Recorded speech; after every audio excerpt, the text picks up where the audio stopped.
സംസ്ഥാനത്ത് വീണ്ടും നിപ്പ മരണം റിപ്പോർട്ട് ചെയ്തിരിക്കുകയാണ്. ചികിത്സയിലിരിക്കെ മരിച്ച പാലക്കാട് മണ്ണാർക്കാട് കുമരംപുത്തൂർ സ്വദേശിക്ക് നിപ്പ സ്ഥിരീകരിച്ചു. പ്രാഥമിക പരിശോധനാ ഫലം പോസിറ്റീവാണ്. CV അനുമോദ് വിവരങ്ങളുമായി. അനുമോദ്, കോഴിക്കോട് മെഡിക്കൽ കോളേജിൽ ചികിത്സയിലിരിക്കുന്ന യുവതിക്ക് പിന്നാലെയാണ് ഇപ്പോൾ അടുത്ത കേസ് കൂടി പോസിറ്റീവായി അറിയുന്നത്. ഒരു ചെറിയ ആശ്വാസം, സമ്പർക്ക പട്ടികയിലൊക്കെ ആളുകൾ നെഗറ്റീവാണെന്ന ആശ്വാസത്തിൽ ഇരിക്കുമ്പോഴാണ് ഇന്നലെ വൈകിട്ട് ഇങ്ങനെ ഒരു സ്ഥിരീകരണം വരുന്നത്. എന്താണ് ഈ മരിച്ച ആളെ സംബന്ധിച്ചുള്ള വിവരങ്ങൾ? എത്ര ദിവസമായി ആൾ ചികിത്സയിലായിരുന്നു? എന്തൊക്കെയാണ് വിവരങ്ങൾ?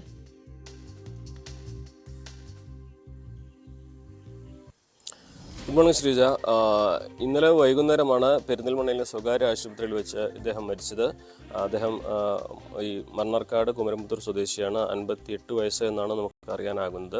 മഞ്ചേരി മെഡിക്കൽ കോളേജ് നടത്തിയ പ്രാഥമിക പരിശോധനയിലാണ് നിപ ഇദ്ദേഹത്തിന് സ്ഥിരീകരിച്ചിട്ടുള്ളത്. ഇനി പൂനെ വൈറോളജി ലാബിൽ നിന്നുള്ള ഫലം ഔദ്യോഗികമായിട്ട് വരാനുണ്ട്. അതിനുശേഷമേ മറ്റ് വിശദാംശങ്ങൾ അധികൃതർ പുറത്തുവിടുകയുള്ളൂ. പക്ഷേ ഇതിൽ ഏറ്റവും പ്രധാനപ്പെട്ട ഒരു കാര്യം, ഇപ്പോൾ ചികിത്സയിലുള്ള 38-കാരിയുടെ സമ്പർക്ക പട്ടികയിൽ ഉൾപ്പെട്ട ആളല്ല ഇദ്ദേഹം എന്നുള്ളതാണ്. ഈ തച്ചനാട്ടുകരയും കുമരംപുത്തൂരും തമ്മിൽ ഏകദേശം 15 കിലോമീറ്റർ അധികം ദൂരം വ്യത്യാസമുണ്ട്. അപ്പോൾ ഇത് 2 ഇടങ്ങളിലായി വന്ന അല്ലെങ്കിൽ സംഭവിച്ച അസുഖമാണ് എന്ന് തന്നെയാണ് മനസ്സിലാക്കാനാകുന്നത്. 38-കാരിയിൽ നിന്ന് പകർന്നതല്ല, അല്ലെങ്കിൽ ആ ഒരു മേഖലയിൽ നിന്ന് അല്ല ഇദ്ദേഹത്തിന് രോഗബാധ ഉണ്ടായിട്ടുള്ളത് എന്നാണ് പ്രാഥമികമായിട്ട് ലഭ്യമാകുന്ന വിവരം. പക്ഷേ അത് ആശങ്കയുണ്ടാക്കുന്നതാണ്. കാരണം ആ ഒരു 15 കിലോമീറ്ററൊക്കെ സ്വാഭാവികമായിട്ടും വവ്വാലുകൾക്ക് പറന്നു പോകാൻ കഴിയാത്തത്ര ദൂരമൊന്നും അല്ലാത്തതുകൊണ്ട് തന്നെ ഇതിൻ്റെ ഒരു പറക്കുന്നതിൻ്റെ ഒരു സാധ്യത, പറക്കുന്നത് ഇത്രയും ദൂരമൊക്കെ പറക്കുന്നത് സ്വാഭാവികമായതുകൊണ്ട് ആ ഒരു മേഖല ഒന്നാകെ അത്തരത്തിലൊരു ജാഗ്രതയുടെ ആവശ്യമുണ്ട് എന്ന് തന്നെ വേണം മനസ്സിലാക്കുവാൻ. ഇത് സംബന്ധിച്ചുള്ള നിയന്ത്രണങ്ങളെക്കുറിച്ചൊക്കെ ഇന്ന് ഉച്ചയോടെ DMOയും അതുപോലെ ആരോഗ്യവകുപ്പിൻ്റെ ഉന്നത ഉദ്യോഗസ്ഥരും ജില്ലാ കളക്ടറും പ്രഖ്യാപിക്കുമെന്നാണ് അറിയാൻ കഴിയുന്നത്. ഏറ്റവും പ്രധാനം, നിപയുടെ ഭീതി നിലനിൽക്കുന്നുണ്ട് മണ്ണാർക്കാട് മേഖലയിൽ എന്നുള്ളതാണ്. നിലവിൽ തന്നെ 38-കാരി അതീവ ഗുരുതരാവസ്ഥയിൽ ചികിത്സയിലാണ്. ആ ഒരു മേഖലയിൽ 5 മേഖലകൾ ഇപ്പോഴും കണ്ടെയ്ൻമെൻറ്റ് സോണിലാണ് ഇപ്പോഴും ഉള്ളത്. അതിന് പുറമെയാണ് ഇപ്പോൾ മണ്ണാർക്കാട് തന്നെ മറ്റൊരു നിപ മരണം സ്ഥിരീകരിച്ചിട്ടുള്ളത്. ഏറ്റവും പ്രധാനപ്പെട്ട ഒരു കാര്യം, അദ്ദേഹത്തിനെ ഈ പെരിന്തൽമണ്ണയിലേക്ക് കൊണ്ടുവന്ന് ഇന്നലെയാണ് അദ്ദേഹത്തെ പെരിന്തൽമണ്ണയിലേക്ക് കൊണ്ടുവന്നതെന്നാണ് അറിയാൻ കഴിയുന്നത്. കൊണ്ടുവന്ന് ഇന്നലെ തന്നെ മരണം സ്ഥിരീകരിക്കുകയും ചെയ്തു.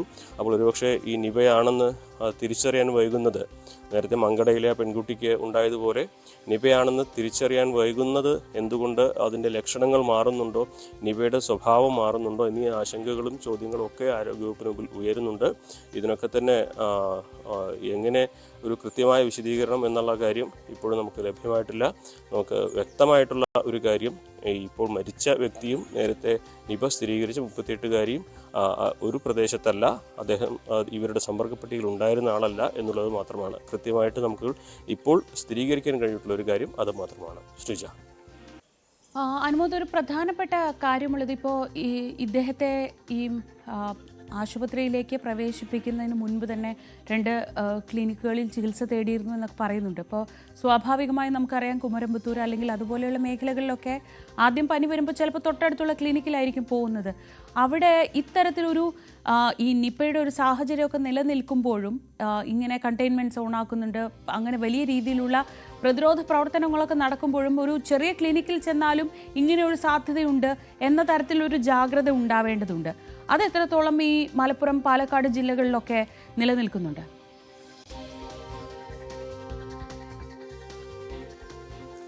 ശ്രീജ, ഇത് ഈ മഴക്കാലമാകുമ്പോൾ സ്വാഭാവികമായിട്ടും പനി എന്നുള്ളത് ഏതൊരാൾക്കും വരാവുന്ന ഒരു അസുഖമാണ്. ഈ പനിക്ക് പുറമെ ഫിറ്റ്സ് പോലെയുള്ള പ്രകടമായ ലക്ഷണങ്ങൾ വരുമ്പോഴാണ് ഇത് മസ്തിഷ്കത്തെ മെനിഞ്ചൈറ്റിസിൻ്റെ അത്തരം മെനിഞ്ചൈറ്റിസ് ആണ് എന്ന തരത്തിലേക്ക് ഒരു ആശങ്ക വരുന്നത്. സാധാരണ പനിയോ ശ്വാസം മുട്ടലോ ഒക്കെ ആണെങ്കിൽ ഒരു നിശ്ചിത കാലയളവിന് ശേഷം അത് ഭേദമാവുന്ന സാഹചര്യമാണുള്ളത്. അപ്പോൾ ഒരു രോഗി വരുമ്പോൾ തന്നെ നിപയാണെന്ന് പരിശോധിക്കാനുള്ള സംവിധാനം നിലവിലുള്ള ലക്ഷണങ്ങളുണ്ടെങ്കിൽ മാത്രമാണ് അത്തരത്തിലുള്ള പരിശോധന നടത്തുന്നത് എന്നുള്ളതാണ് ഇതുവരേക്കും ആരോഗ്യവകുപ്പ് പിന്തുടരുന്ന ഒരു രീതി അല്ലെങ്കിൽ ശൈലി. അപ്പോൾ ഇയാൾക്ക്, ഈ മരിച്ച വ്യക്തിക്ക് എത്രത്തോളം ലക്ഷണങ്ങൾ പ്രകടമായിട്ടുണ്ട് എന്നുള്ള കാര്യങ്ങളൊക്കെ കൃത്യമായിട്ട് അറിയേണ്ടതുണ്ട്. കാണുന്നുണ്ട്. അതാണ് ഇവിടെ ഈ രോഗലക്ഷണങ്ങൾ വൈകി തിരിച്ചറിയുന്നതിൻ്റെ ഒരു പ്രശ്നമായിട്ട് ആരോഗ്യവകുപ്പ് മുന്നിൽ വയ്ക്കുന്ന ഒരു കാര്യം. പ്രത്യേകിച്ച് മങ്കടയിലെ പെൺകുട്ടിയുടെ മരണമൊക്കെ അടിസ്ഥാനമാക്കിയിട്ട് ഇത് പറയുമ്പോൾ ആ കുട്ടിക്കൊക്കെ ഏറ്റവും അവസാന ഘട്ടത്തിലാണ് നിപയുടെ ലക്ഷണങ്ങൾ പ്രകടമായി പുറത്തു വന്നിട്ടുള്ളത്. അപ്പോൾ ഈ രോഗത്തിൻ്റെ സ്വഭാവം മാറുന്നുണ്ടോ എന്നുള്ള വലിയൊരു ചോദ്യവും ആരോഗ്യവകുപ്പിന് മുമ്പിലുണ്ട്. എന്നിരുന്നാൽ തന്നെയും കുറെ കൂടി ജാഗ്രത താഴെത്തട്ട് മുതൽ ഈ ഒരു വിഷയത്തിൽ എടുക്കേണ്ടതായിട്ടുണ്ട് എന്നുള്ളതാണ് ഈ 2 നിപ ഒരു പ്രദേശത്ത് അല്ലെങ്കിൽ ഒരു മേഖലയിൽ സ്ഥിരീകരിച്ച സാഹചര്യത്തിൽ മനസ്സിലാക്കാൻ കഴിയുന്നത്. ഈ മേഖല ഇപ്പോൾ സാധാരണ നമ്മൾ കണ്ടിട്ടുള്ളത് മരങ്ങൾ, വവ്വാലുകളുടെ സാന്നിധ്യം കൂടുതലുള്ള മേഖലകളിലൊക്കെയാണ്. ഇപ്പോൾ ഈ കുമരമ്പത്തൂർ മേഖല എങ്ങനെയാണ് അനുമതി? ഈ തരത്തിലുള്ളൊരു ജാഗ്രത നിലവിൽ അവിടെ ഉണ്ടായിരുന്നു? ഈ ഒരു സമയമാകുമ്പോൾ ഈ വവ്വാലുകളുടെ പ്രചരണ കാലത്തൊക്കെ പൊതുവെ കോഴിക്കോട് ജില്ലയിൽ അല്ലെങ്കിൽ മലപ്പുറത്തിൻ്റെ മേഖലകളിലൊക്കെ കാണുന്നൊരു ജാഗ്രത പാലക്കാട് ജില്ലയിലുണ്ട്. ഇപ്പോൾ ഈ 2ാമത്തെ കേസ് കൂടി വരുമ്പോൾ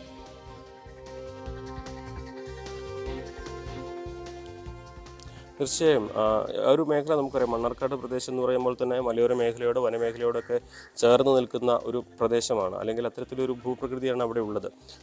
അതുകൊണ്ട് തന്നെ ഗ്രാമപ്രദേശങ്ങളും ഇത്തരത്തിൽ വവ്വാലുകൾക്ക് പ്രജനനത്തിൻ്റെ സാഹചര്യത്തിൽ അല്ലെങ്കിൽ അതിൻ്റെ ഒരു ഘട്ടത്തിൽ ഒരുപാട് അവർക്ക് ആവാസ വ്യവസ്ഥയ്ക്ക് അനുയോജ്യമായ ഭൂപ്രകൃതി ഉള്ള ഒരു മേഖലയാണ് മണ്ണാർക്കാട്. അങ്ങനെ വരുമ്പോൾ ആ മേഖലകൾ കേന്ദ്രീകരിച്ച് കുറെ കൂടി ശക്തമായ നിരീക്ഷണവും അല്ലെങ്കിൽ ഇത്തരത്തിലുള്ള പ്രവർത്തനങ്ങൾ ആവശ്യമായിട്ട് വരും എന്നുള്ളത് ഇപ്പോൾ